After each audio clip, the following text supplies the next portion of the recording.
Hello everyone, I hope you're all doing super well and welcome to this Paint With Me session. Before we begin, here is some yoga in the evening. Now this is actually called terrified yoga because I believe there was a fox lurking around in the bushes behind me, so I was pretty worried that it was going to jump out and eat me. But in the end I think it couldn't be bothered and it just sort of left the vicinity. But I highly recommend some terrified yoga to anyone else. And then I decided to work on my Wing Chun because I thought if the fox appeared I'd have some moves.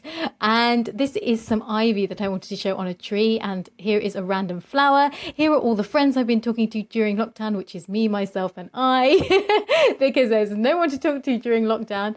And as you can see, I've started this oil painting portrait and I'm probably on the second layer at this point.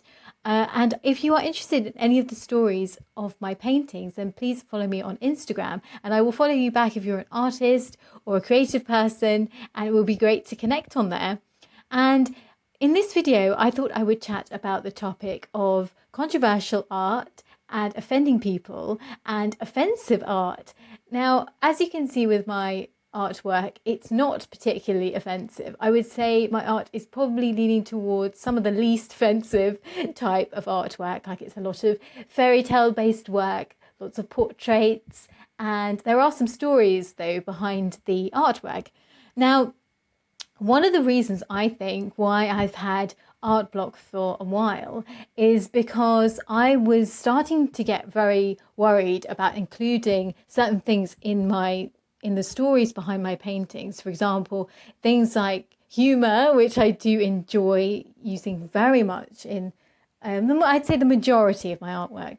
And so for this reason, I started to pull back a bit on my art. I started to make it a lot more conservative, not conservative in the sense that it wasn't sort of provocative, but I mean conservative in the sense that it didn't really have any dramatic story or humorous story behind it, because I wanted to sort of play really safe and make sure that I didn't offend anyone if they were reading my stories and seeing my artwork and possibly they maybe thought that it was rude in some way. And I know that it may seem silly because most people, when they see anything creative on Instagram, particularly and YouTube and all those platforms, they don't get offended by it. They just see it as inspirational, or they may dislike it. But I think that when you're an artist, you're constantly concerned with how your art is going to be perceived by other people. And I believe in the past, I have, on the rare occasion, offended people where I haven't intended to offend them, which is interesting because there have been times when I've actually wanted to offend people. and then I think I've possibly failed in that area.